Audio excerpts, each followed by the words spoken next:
নমস্কাৰ বন্ধু বান্ধৱীসকল, আশা কৰিছোঁ আপোনালোক সকলো ভালে আছে। তো আজি লৈ আহিছোঁ মই আপোনালোকৰ কাৰণে এটা ইম্পৰ্টেণ্ট ভিডিঅ'টো হ'ল যে আপোনালোকৰ এমপ্লয়মেণ্ট এক্সচেঞ্জ চাৰ্টিফিকেটখন কেনেকৈ বনাব পাৰিব অনলাইন যোগে। তো এতিয়া আপুনি চৰকাৰী যিকোনো ধৰণৰ চাকৰিৰ বাবে আবেদন নকৰক কিয় বা মুখ্যমন্ত্ৰী আত্মনিৰ্ভৰশীল অসম অভিযানৰ বাবে আবেদন কৰিব বিচাৰে, তো তেনে ক্ষেত্ৰত পোনপ্ৰথমতে আপোনালোকক বাবে প্ৰয়োজন হ'ব এমপ্লয়মেণ্ট এক্সচেঞ্জ চাৰ্টিফিকেটখন বা কাৰ্ডখন। তো গতিকে আপোনালোকে এই এমপ্লয়মেণ্ট এক্সচেঞ্জ কাৰ্ডখন কেনেকৈ অতি সহজতে ঘৰত বহি অনলাইন যোগে বনাই ল'ব পাৰিব, ইয়াৰে ষ্টেপ বাই ষ্টেপ আজিৰ এই ভিডিঅ'টোৰ জৰিয়তে মই আপোনালোকক দেখুৱাম। তো গতিকে আপোনালোকে ভিডিঅ'টো প্ৰথমৰ পৰা শেষলৈ সম্পূৰ্ণকৈ চাব আৰু ভিডিঅ'টো ভাল লাগিলে ভিডিঅ'টো লাইক কৰিব, আৰু যদি মোৰ চেনেলক প্ৰথমবাৰ হৈ আছে তো প্লিজ চেনেলটো ছাবস্ক্ৰাইব কৰিবলৈ পাহৰি নাযাব। ফ্ৰেণ্ডসকল, এমপ্লয়মেণ্ট এক্সচেঞ্জ চাৰ্টিফিকেটখন আপোনালোকক বনাবৰ কাৰণে এইটো চৰকাৰী ৱেবছাইটলৈ আহিব লাগিব, আৰু এইটো ৱেবছাইটৰ লিংক মই ভিডিঅ'ৰ ডিছক্ৰিপশ্যনত দি থৈ দিম, আৰু আপোনালোকে ডাইৰেক্ট গুগলত চাৰ্চ কৰিলেও হ'ব সেৱা সেতু। তো সেৱা সেতু এইটো চাৰ্চ কৰাৰ পিছত আপোনালোকৰ অফিচিয়েলি যিটো ৱেবছাইট আছে এইটো আপোনালোকে অ'পেন কৰি ল'ব। তো অ'পেন কৰাৰ পিছত এনেকুৱাকৈ ইণ্টাৰফেচটো আহিব। ইয়াত আপোনালোকে চাব পাৰিছে এনেকুৱাকৈ অ'পেন হ'ব। অ'পেন হোৱাৰ পিছত আপোনালোকৰ ইয়াত প্ৰথমতে লগ ইন কৰিব লাগিব বা ৰেজিষ্টাৰ কৰিব লাগিব। তো লগ ইন কৰাৰ কাৰণে যদি আপোনালোকৰ ID পাছৱাৰ্ড বনোৱা আছে তেনে ক্ষেত্ৰত আপোনালোকে লগ ইন কৰিব লাগিব, আৰু যদি ID পাছৱাৰ্ড আপোনালোকৰ বনোৱা নাই তেনে ক্ষেত্ৰত আপোনালোকে ৰেজিষ্টাৰ কৰি ল'ব লাগিব প্ৰথমতে। তো আৰু এটা কথা, যদি আপোনালোকৰ CSC ID আছে তেনে ক্ষেত্ৰত আপুনি CSC IDৰ জৰিয়তেও লগ ইন কৰিব পাৰিব, আৰু যদি আপোনালোকৰ CSC ID নাই তেনে ক্ষেত্ৰত আপুনি চিটিজেন অপশ্যনত ক্লিক কৰি লগ ইন কৰিব পাৰিব। তো মই দুটাতে দেখুৱাই আছোঁ আপোনালোকক কেনেকৈ লগ ইন কৰিব। তো মোৰ প্ৰথমতে মই চিটিজেনত ক্লিক কৰি আপোনালোকক দেখুৱাই আছোঁ। তো এনেকুৱাকৈ চিটিজেনত ক্লিক কৰাৰ পিছত এনেকুৱাকৈ আহিব আপোনালোকৰ ইউজাৰ নেম এণ্ড পাছৱাৰ্ড। যদি আপোনালোকৰ ডিজিলকাৰৰ ইউজাৰ নেম পাছৱাৰ্ডটো আপোনালোকৰ ID বনোৱা আছে তেনে ক্ষেত্ৰত ID পাছৱাৰ্ডটো বহুৱাই আপোনালোকৰ চাইন ইন অপশ্যনত ক্লিক কৰিব। তো আৰু যদি বনোৱা নাই তেনে ক্ষেত্ৰত নিউ ইউজাৰ চাইন আপ বুলি আছে তাত আপোনালোকে ক্লিক কৰিব। ক্লিক কৰাৰ পিছত আপোনালোকৰ মোবাইল নম্বৰ দি আপোনালোকৰ জেনেৰেট OTPত ক্লিক কৰিব। ক্লিক কৰাৰ লগত OTPত ভেৰিফাই কৰিব। OTP ভেৰিফাই কৰি বাকীখিনি ডিটেইলছ আপোনালোকে বহুৱাই ৰেজিষ্টাৰ কৰিব লাগিব। তো প্ৰথমতে চাইন আপ কৰি ল'ব। চাইন আপ কৰাৰ পিছত আপোনালোকৰ লগ ইন কৰিব লাগিব। তো সকলোখিনি বহুৱাব। কেপচা কোড আহিব, কেপচা কোডটো বহুৱাব। আপোনালোকৰ টাৰ্ম এণ্ড কণ্ডিশ্যনটো টিক ইন কৰিব, চাইন আপ কৰিব। তো মই এতিয়া আৰু বাকী তাৰপিছত আপোনালোকে বেক কৰি আহি ID পাছৱাৰ্ডটো বহুৱাই লগ ইন কৰিব। তো মোৰ অলৰেডি CSC ID আছে, তো মই CSC IDৰ জৰিয়তে ইয়াত লগ ইন কৰি আপোনালোকক দেখুৱাই আছোঁ। তো একেই প্ৰচেছ হয়, আপোনালোকৰ CSC ID থাকিলে CSC ID পাছৱাৰ্ড বহুৱাই লগ ইন কৰিব, আৰু যদি CSC ID নাই তেনে ক্ষেত্ৰত আপোনালোকৰ চিটিজেন ছাৰ্ভিচৰ যিটো ID পাছৱাৰ্ড আপোনালোকে বনাব এইটোৱে আপোনালোকে লগ ইন কৰিব লাগিব। তো বহুৱাই লগ ইন কৰিব। তো মই এনেকুৱাকৈ লগ ইন কৰি লৈছোঁ। লগ ইন কৰাৰ পিছত আপোনালোকৰ ছাইডত চাব পাৰিছে ইয়াত অপশ্যন আছে। আপোনালোকৰ ইয়াত ক্লিক কৰাৰ লগে লগে এনেকুৱাকৈ আহিব ইণ্টাৰফেচ। ইয়াত আপোনাৰ চাৰ্চ অপশ্যনত ক্লিক কৰিব। তো চাৰ্চ অপশ্যনত ক্লিক কৰাৰ লগে লগে আপোনালোকে চাৰ্চ কৰিব লাগিব ইয়াত EXC। তো আপোনালোকৰ EXC বুলি চাৰ্চ কৰি ল'ব। তো EXC চাৰ্চ কৰি লোৱাৰ লগে লগে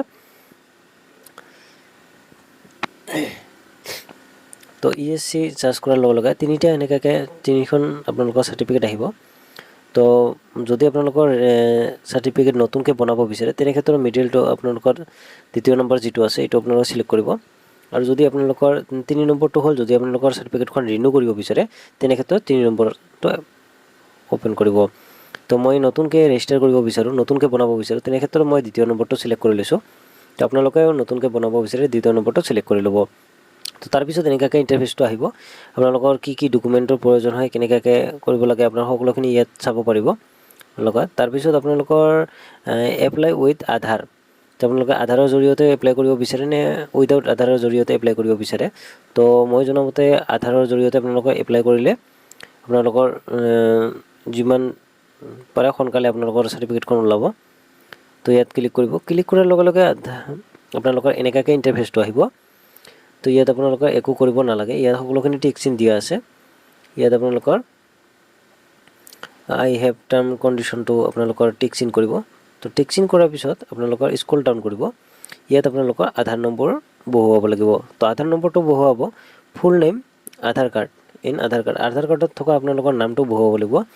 বহুৱাৰ পিছত ভেৰিফাই আধাৰত ক্লিক কৰিব। ভেৰিফাই আধাৰত ক্লিক কৰাৰ লগে লগে আপোনালোকৰ ৰেজিষ্টাৰ মোবাইল নম্বৰত এটা OTP যাব তো OTPটো আপোনালোকে ইয়াত বহুৱাব লাগিব বহুৱাৰ পিছত ভেৰিফাই অপশ্যনত ক্লিক কৰিব তো ভেৰিফাই অপশ্যনত ক্লিক কৰাৰ লগে লগে ৰিডাইৰেক্ট আপোনালোকৰ নতুন এখন পেজ খোল খাব আপোনাৰ সন্মুখত তো ইয়াত আপোনালোকৰ এইখিনি আপোনাৰ নামটো আধাৰৰ আহি যাব তো ইয়াত আপোনাৰ জেণ্ডাৰটো সিলেক্ট কৰিব তাৰপিছত মোবাইল নম্বৰটো আপোনালোকৰ বহুৱাব লাগিব বহুৱাই তাৰপিছত ভেৰিফাই অপশ্যনত ক্লিক কৰিব তো ভেৰিফাই অপশ্যনত ক্লিক কৰাৰ পিছত আপোনালোকৰ মোবাইল নম্বৰ আৰু এটা OTP যাব এই OTPটো আপোনালোকৰ ইয়াত বহুৱাব লাগিব তো মোৰ মোবাইলত OTP আহি গৈছে মই OTPটো বহুৱাই আছো তো OTPটো বহুৱাই আপোনালোকে ভেৰিফাই OTPত ক্লিক কৰিব তো OTP ভেৰিফিকেশ্যন হৈ গ'ল তো ইয়াত টিকচিন আহি যাব টিকচিন অহাৰ পিছত আপোনালোকৰ ইমেইল ID মেইল জিমেইল এটা বহুৱাব লাগিব তো জিমেইলটো বহুৱাৰ পিছত স্ক্ৰল ডাউন কৰি ইয়াৰ আপোনালোকৰ father name mother's name date of বাৰ্থটো বহুৱাব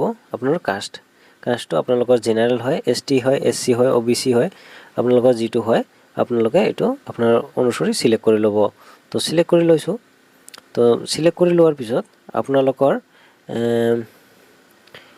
উইক সেকশন আপোনালোকৰ এইটো আপোনালোকৰ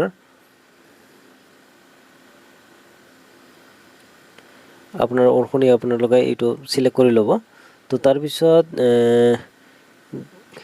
গ্ৰেণ্ড স্পন্সৰ নেম এটা আপনি নবহালে হ'ব তাৰ পিছত হোৱাইট এক্স সাৰ্ভিস আপোনালোকে আগত চাকৰি কৰিছিলে নে নাই কৰে যদি আপোনালোকে চাকৰি কৰিছিলে ইয়েছত ক্লিক কৰিব বাকি ডিটেইলছখিনি বহুৱাব আৰু যদি চাকৰি কৰা নাই তেনে ক্ষেত্ৰত আপুনি নো বুলি সিলেক্ট কৰিব তো মই মোৰ অনুসৰি মই নো বুলি সিলেক্ট কৰিছো তাৰ পিছত ৰেগন আপোনাৰ সিলেক্ট কৰিব তাৰ পিছত ইয়াত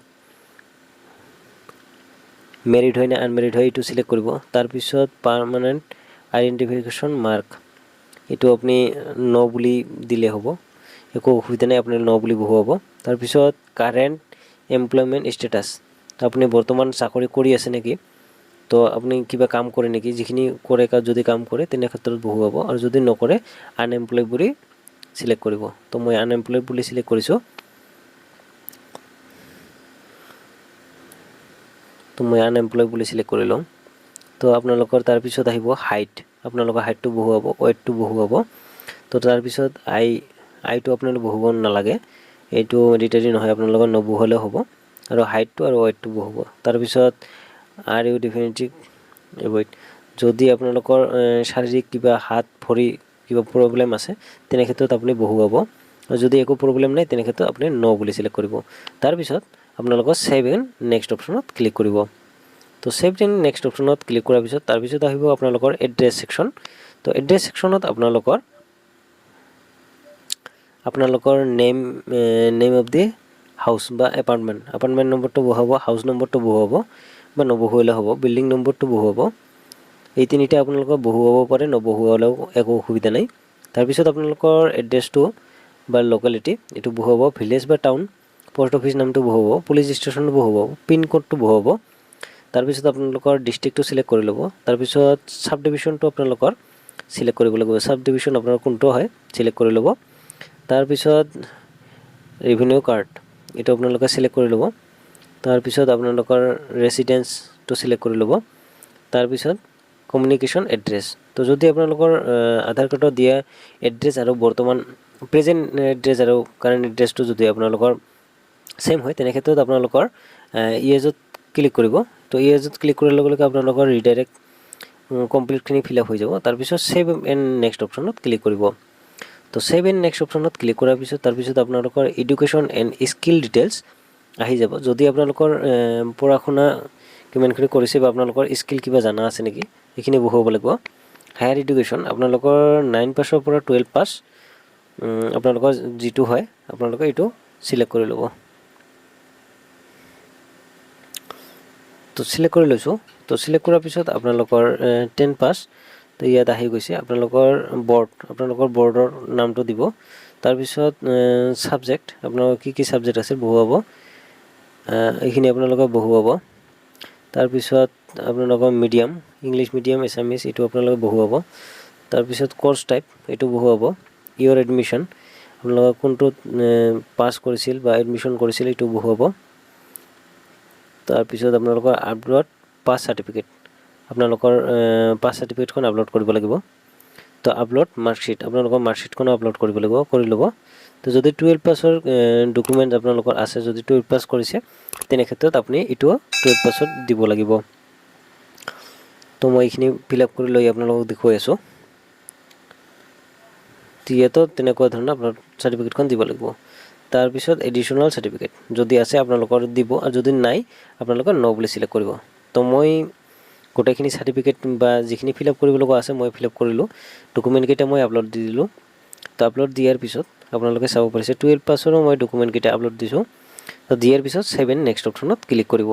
তো 7 নেক্সট অপশ্যনত ক্লিক কৰাৰ পিছত এনেকুৱাকৈ নতুন এটা পেজ খোল খাব আপোনাৰ সন্মুখত। ইয়াত আপোনালোকৰ এক্সপ্লেইনড এণ্ড ফেভাৰ। তো ফেভাৰত মই ৰাখি দিছোঁ। তাৰপিছত লেংগুৱেজটো আপোনালোকে চিলেক্ট কৰি ল'ব। তো মই এছামিজটো চিলেক্ট কৰি লৈছোঁ। তাৰপিছত option read, write and speak. মই এছামিজত লিখিব পাৰোঁ, ক'ব পাৰোঁ, আৰু এইখিনি মই চিলেক্ট কৰি লৈছোঁ। তো তাৰপিছত এইটো আপোনাৰ অনুসৰি আপোনালোকে চিলেক্ট কৰি ল'ব। প্ৰফেশ্যনেল মই বিগিনাৰ বুলি চিলেক্ট কৰিছোঁ। তাৰপিছত স্কিল, যদি আপোনালোকৰ কিবা জানা আছে বা স্কিল আছে আপোনালোকে ইয়াত লিখি দিব, যদি নাই তাহলে আনস্কিল বুলি লিখি 7 নেক্সট অপশ্যনত ক্লিক কৰিব। তো তাৰপিছত নেক্সট আহিব এমপ্লয়মেণ্ট এক্সচেঞ্জ। তো এমপ্লয়মেণ্ট এক্সচেঞ্জত আপোনালোকৰ যিখিনি আপোনালোকৰ ওচৰত যিটো অফিচ আছে অফিচৰ নাম আহি যাব। মোৰ ইয়াত বেলেগ আহিছে, আপোনালোকৰ তাত বেলেগ আহিব। অফিচৰ নামটো আপোনালোকে চিলেক্ট কৰি 7 নেক্সট অপশ্যনত ক্লিক কৰিব। তো 7 নেক্সট অপশ্যনত ক্লিক কৰাৰ লগে লগে এনেকুৱাকৈ নতুন এটা পেজ খোল খাব। তো ইয়াত আপোনালোকৰ ৰেচিডেঞ্চটো আপোনালোকে চিলেক্ট কৰি ল'ব। তো মই চিলেক্ট কৰি লৈছোঁ। তো চিলেক্ট কৰাৰ পিছত আপোনালোকৰ এজ প্ৰুফৰ কাৰণে আপোনালোকৰ বাৰ্থ চাৰ্টিফিকেট, আপোনালোকৰ এডমিট কাৰ্ড এনেকুৱা ধৰণৰ আপোনালোকে দিব পাৰিব, আপোনাৰ সুবিধা অনুসৰি দিব। তাৰপিছত ৱৰ্ক এক্সপিৰিয়েঞ্চ, যদি আপোনালোকৰ ৱৰ্ক এক্সপিৰিয়েঞ্চ চাৰ্টিফিকেট আছে তেনে ক্ষেত্ৰত ইয়াত আপোনালোকে আপলোড কৰিব লাগিব। তো বাকী ডকুমেণ্টছখিনি আপোনালোকৰ সঠিকভাৱে আপলোড কৰিব। তাৰপিছত ইয়াৰ টাৰ্ম এণ্ড কণ্ডিশ্যনত ক্লিক কৰি প্ৰচিডত আপোনালোক ক্লিক কৰিব। তো প্ৰচিডত ক্লিক কৰাৰ লগে লগে এনেকুৱাকৈ নতুনকৈ আৰু এটা পেজ অ'পেন হৈ যাব। তো মই আপোনালোকক দেখুৱাই আছোঁ সকলোখিনি ডিটেইলছ মই ইয়াত আপোনালোকৰ এজ প্ৰুফৰ কাৰণে বা বাকীখিনি আপোনালোকৰ সকলোখিনি মই আপলোড দিছোঁ। আপোনালোকে ইয়াত ছিগনেচাৰ আপলোড দিব লাগিব। তো ছিগনেচাৰ মই আপলোড দি দিছোঁ। তো সকলোখিনি আপলোড দিয়াৰ পিছত মই টাৰ্ম এণ্ড কণ্ডিশ্যনত টিক প্ৰিণ্ট কৰি দিছোঁ। কৰাৰ পিছত মই 7 নেক্সটত ক্লিক কৰিলোঁ। তো 7 নেক্সটত ক্লিক কৰাৰ পিছত আপোনালোকে চাব পাৰিছে এনেকুৱাকৈ সকলোখিনি ডিটেইলছ ইয়াত শ্ব' কৰিব। তো সকলোখিনি ডিটেইলছ ইয়াত শ্ব' কৰাৰ পিছত আপোনালোকে যদি কিবা এডিট কৰিব বিচাৰে এডিট কৰিব পাৰিব, আৰু যদি নকৰে তেনে ক্ষেত্ৰত প্ৰিণ্ট অপশ্যনত ক্লিক কৰি আপোনালোকে ডাউনলোড কৰিব পাৰিব। তো যদি আপোনালোকে বিচাৰে তেনে ক্ষেত্ৰত আপোনালোকে ডাউনলোড কৰিব, অন্যথা মেক পে'মেণ্টত ক্লিক কৰিব। তো মেক পে'মেণ্টত ক্লিক কৰাৰ পিছত আপোনালোকৰ পে'মেণ্ট এটা কৰিব লাগিব। আপোনালোকে যদি CSC আইডিৰ জৰিয়তে লগ ইন কৰে বা ফৰ্মখন ফিল আপ কৰে তেনে ক্ষেত্ৰত এনেকুৱাকৈ আহিব। যদি আপোনালোকৰ চিটিজেনৰ আইডি বা পাছৱৰ্ড বনোৱাই আপোনালোকে কৰে তেনে ক্ষেত্ৰত আপোনালোকৰ বেলেগকৈ আহিব। তো যদি চিটিজেন হয় তেনে ক্ষেত্ৰত আপোনালোকৰ 10 টকা মাত্ৰ পে'মেণ্ট কৰিব লাগিব, আৰু যদি CSCৰ জৰিয়তে হয় তেনে ক্ষেত্ৰত আপোনাৰ 40 টকা এটা পে'মেণ্ট কৰিব লাগিব। তো মই পে'মেণ্ট কৰি আছোঁ, আপোনালোকে এনেকুৱাকৈ পে'মেণ্ট কৰিব। তো ইণ্টাৰনেট বেংকিং আৰু পে'মেণ্ট গেটৱে, তো মই পে'মেণ্ট গেটৱেৰ জৰিয়তে মই পে'মেণ্ট কৰিম। তো ইয়াত পে'মেণ্ট গেটৱেত মই চিলেক্ট কৰি লৈছোঁ। তো চিলেক্ট কৰাৰ পিছত আপোনালোকৰ কোনখন বেংক হয় এই বেংকটো আপোনালোকৰ চিলেক্ট কৰি ল'ব। চিলেক্ট কৰাৰ পিছত আই এগ্ৰীত ক্লিক কৰিব। তো তাৰপিছত প্ৰচিড পে'মেণ্ট ইয়াত ক্লিক কৰাৰ লগে লগে এটা পপআপ আহিব, এইটো আপোনালোকে অ'কে ক্লিক কৰিব। তো অ'কেত ক্লিক কৰাৰ লগে লগে তাৰপিছত এনেকুৱাকৈ নতুন এটা পেজ আপোনালোকৰ অ'পেন হ'ব। তো অ'পেন হোৱাৰ পিছত ইয়াত টাৰ্ম এণ্ড কণ্ডিশ্যন এটা আছে, আপোনালোকৰ ইয়াত টিক ইন কৰিব। তো টিক ইন কৰাৰ পিছত প্ৰচিড টু পে'মেণ্ট ইয়াত আপোনালোকে ক্লিক কৰিব। তো প্ৰচিড টু পে'মেণ্ট ক্লিক কৰাৰ লগে লগে নতুনকৈ আৰু এটা পেজ অ'পেন হ'ব। তো মই আপোনালোকক কৈ দিলোঁ CSP মই UPL আইডিৰ জৰিয়তে পে'মেণ্টটো কৰিব বিচাৰোঁ। তো স্ক্ৰীন QR ক'ড মই ইয়াত অ'পেন কৰি লৈছোঁ। তো জেনেৰেট স্ক্ৰীন QR আপোনালোকৰ UPL ID দিও কৰিব পাৰিব, আপোনাৰ QR ক'ডৰ জৰিয়তে কৰিব পাৰিব। তো মই পে'মেণ্ট কৰি আছোঁ, মোৰ মোবাইলৰ জৰিয়তে মই পে'মেণ্টটো কৰি দি আছোঁ। তো পে'মেণ্টটো কৰিব। পে'মেণ্টটো কৰাৰ পিছত আপোনালোকৰ ৰিডাইৰেক্ট এনেকুৱাকৈ নতুন এটা পেজ অ'পেন হ'ব। তো আপোনালোকৰ পে'মেণ্ট ৰিচিপ্ট এটা আহিব। তো ৰিচিপ্টটো আপোনালোকে ডাউনলোড কৰিব লাগিব। তো ডাউনলোড কৰিবৰ কাৰণে আপোনালোকৰ এনেকুৱাকৈ নতুন লগ ইন অপশ্যনলৈ আহিব, ৰিডাইৰেক্ট আপোনালোকৰ লগ ইন কৰি লৈ যাব। তো আপোনালোকে যদি সিটিজেন আইডি দি লগইন কৰিছে তেনে ক্ষেত্ৰত সিটিজেন আইডি দি লগইন কৰিব মই CSC ৰ জৰিয়তে কৰিছো তো এনেকাকে আপোনালোকৰ লগইন কৰাৰ পিছত এনেকাকে আহিব তো এনেকাকে অহাৰ পিছত আপোনালোকৰ সাৰ্টিফিকেট যিখন সাৰ্টিফিকেটখন কমপ্লিট আপোনালোকৰ হৈ গৈছে তো আপোনালোকৰ সাৰ্টিফিকেটখন এতিয়া আপোনালোকে ডাউনলোড কৰিব পাৰিব তো কেনেকৈ ডাউনলোড কৰিবৰ কাৰণে আপোনালোকে স্ক্ৰল ডাউন কৰি ইয়াত আপোনালোকে চাব পাৰিছে এনেকাকে আহিব এনেকাকে অহাৰ পিছত আপোনালোকৰ কি কৰিব লাগিব ইয়াত গেট পেমেন্ট তো গেট পেমেন্ট অপচনত আপোনালোকে ক্লিক কৰিব তো গেট পেমেন্ট অপচনত আপোনালোকৰ যেতিয়া আপোনালোকে ক্লিক কৰিব